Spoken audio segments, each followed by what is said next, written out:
Web Korea संवादबाट Sandeep पाण्डेको नमस्कार।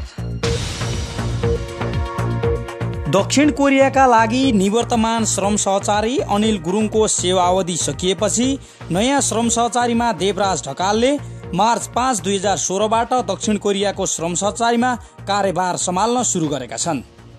2016 सालमा भोजपुर जिल्लाको केउरी पानीमा जन्मिएका ढकालले शाखा अधिकृतबाट निजामती क्षेत्रमा प्रवेश गरेका थिए।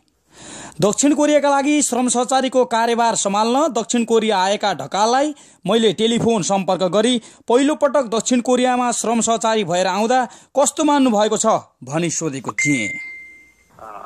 कोरियामा श्रम सहचारी भएर आउन पाउँदा एउटा आफूलाई गौरवको अनुभूति गरिरहेको छु म। तर तपाईँ श्रम सहचारी भएर स्वागतको खादा पहिरिन नपाउँदै दुईजना नेपालीले आत्महत्या गरेर तिनीहरूको दुःखद समाचार पाउनु भएको छ नि, तपाईँले त्यसको कस्तो अनुभूति गर्नु भएको छ? हो, निश्चय नै सन्दीपजी, यहाँले एकदम सही कुरा गर्नुभयो। बहुत दुःखद समाचार मैले पनि आएको भोलिपल्ट नै सुन्नु पर्यो। यो मलाई पनि असाध्यै दुःख लागेको छ। तर अब यो मानिसको मनस्थिति बुझ्न सकिँदैन। मानिसले विभिन्न प्रकारले चाहिँ आफूलाई मूल्याङ्कन गर्छ, प्रस्तुत गर्छ, सम्झिन्छ कि त्यसै सिलसिलामा अब दुईजना हाम्रा कामदारहरू 35-36 हजार मध्ये दुईजनाले चाहिँ अब के कारणले उनीहरूले चाहिँ आफ्नो जीवनबाट दिगदारी भएर सुसाइड गर्न पुगे, यो एउटा दुःखद अवस्था हो। होइन, तर दुईजना तपाईँ आएपछि दुईजना भए, तर यसभन्दा अगाडि धेरै यस्ता केस छन् जो आत्महत्या गरेर आफूलाई मारिरहेका छन्।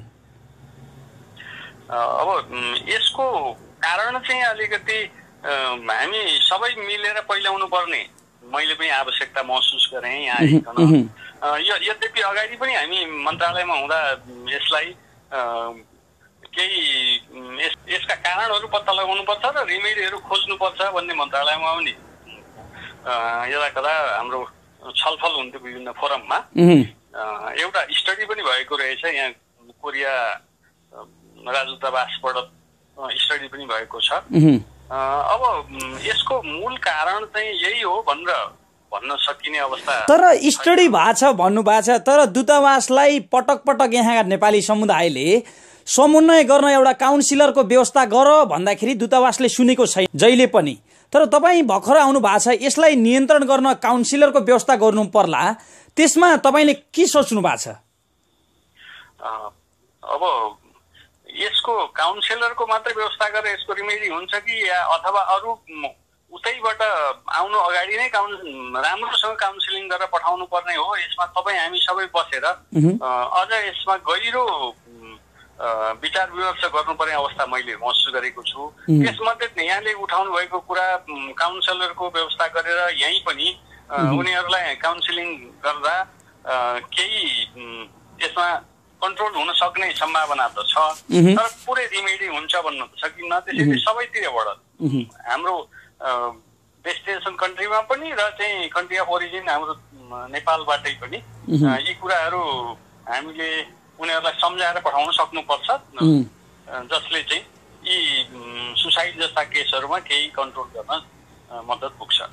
जस्तो यसभन्दा अगाडिको निवर्तमान श्रम सहचारी अनिल गुरुङ सरले जति छाप यहाँ छोड्नु भएको छ, त्यो छापलाई मर्न नदिन तपाईँले के कस्ता भिजनहरू ल्याउनु भएको छ? हेर्नुहोस्, म पनि भर्खर आएको छु, यहाँ बुझ्दैछु र हाम्रो अनिल सरले जुन गर्नुभएको योगदान छ यहाँहरू सबैले मुक्त कण्ठले प्रशंसा गरेको सुन्दा मलाई पनि बहुत गौरव लागेको छ। र मैले पनि कति सक्छु म उहाँको पद चिन्ह चाहिँ पछ्याउँछु, किनभने मेरो उद्देश्य उही हो, हाम्रो जिम्मेवारी एउटै हो। त्यसैले मेरो पनि प्रयास त्यही रहनेछ। अब समय परिस्थितिले मलाई कति साथ दिन्छ र यहाँहरूले चाहिँ कति सहयोग गर्न सक्नुहुन्छ त्यसमा पनि भर पर्छ। त्यसैले म एक्लैले भन्दा पनि यहाँहरू सबैको सहयोग सल्लाह सुझाव लिएर म यहाँका कामदारहरूको चाहिँ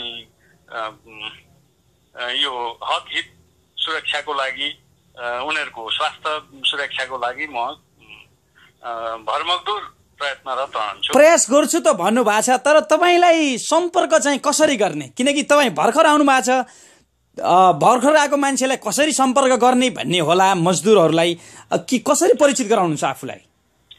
अब यो हाम्रो जुन अहिले यहाँले मसँग टेलिफोन सम्पर्क गरिरहनु भएको छ यो नम्बर चाहिँ अनिल गुरुङजीले नै चलाउनु भएको नम्बर हो। हजुर हजुर, राजदूतावास को नम्बरै। भनेपछि पहिला श्रम सहचारी अनिल गुरुङ सरले चलाएको नम्बर तपाईँले अहिले चलाउनु भएको छ?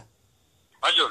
तर कतिपय अवस्थामा दूतावासका कुनै सरकारी अधिकारीहरूले फोनै उठाउँदैनन् भन्छन्। हाम्रा कामदार दाजुभाइ दिदीबहिनीहरूले गरेको फोन म जुनसुकै बेला पनि उठाउन तयार छु। यसमा चाहिँ उहाँहरूले ढुक्क भएर निर्धक्क साथ मलाई फोन गर्न सम्पर्क गर्न सक्नुहुन्छ। तर अलिकति अब हामी मानव शरीर हो, राति केही समय चाहिँ हामीले आराम पनि गर्नुपर्ने हुन्छ। त्यसमा थोरै विचार गरिदिनु हो भने अरू म जुनसुकै बेला पनि हाम्रा दाजुभाइ दिदीबहिनीहरू नेपालीहरूको चाहिँ फोन अथवा अरू जोसुकैको पनि म इन्टरटेन गर्न म सधैँ तयार हुन्छु। अन्त्यमा यहाँका श्रमिकहरू, यहाँका नेपाली समुदायहरूलाई एउटा नयाँ श्रम सहचारी भएर आउँदाखेरि के कस्तो समन्वय या सहयोगको अपेक्षा गर्नु भएको छ र यहाँका मजदुरहरूलाई के भन्न चाहनुहुन्छ? पहिलो त हामीले चाहिँ हाम्रो देशको साख बचाउने काम गर्नुपर्छ, बिगार्ने काम गर्नुहुन्न। अहिलेसम्म त्यही नेपालीहरूले एउटा इमान्दारी देखाएको कारणले नै हाम्रो माइग्रेन्ट वर्करको संख्या चाहिँ बढिरहेको छ। कोरियाले हाम्रो संख्या वृद्धि गर्ने चाहिँ क्रम जारी छ, वर्षौनी यो क्रम बढिरहेको छ।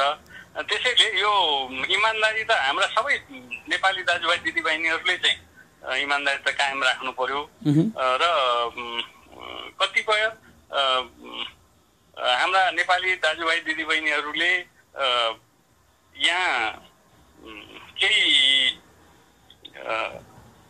यो कामको सिलसिलामा अब भ्याएर या नभ्याएर ओभर स्टे गरेकोले अलिकति कोरिया सरकारको तर्फबाट यसमा केही सोचिदिनुपर्छ है। यसमा चाहिँ हामी अलिक नाराज छौँ भन्ने हिसाबले उहाँहरूले चाहिँ कुरा राखेको हामीले पाएका छौँ। त्यसमा हामी सबैले तपाईँले बुझ्ने भाषामा भन्दाखेरि अवैधानिक कामदारहरूको संख्या चाहिँ नि बढेकोमा कोरियाली सरकारको चासो छ भन्नुभएको? एकदमै उहाँहरू चाहिँ अलिक बढी गम्भीर हुनुहुन्छ। यो यस्तो भयो भने हाम्रा अरू धेरै आउने संख्यालाई चाहिँ बाधा पुग्छ। त्यसैले यसमा हामी सबैले सतर्क भएर विचार गरिदिनुपर्छ र त्यही अनुसारको हामीले इमानदारी कायम गर्नुपर्छ। उनी थिए दक्षिण कोरियाका नवनियुक्त श्रम सहचारी देवराज ढकाल।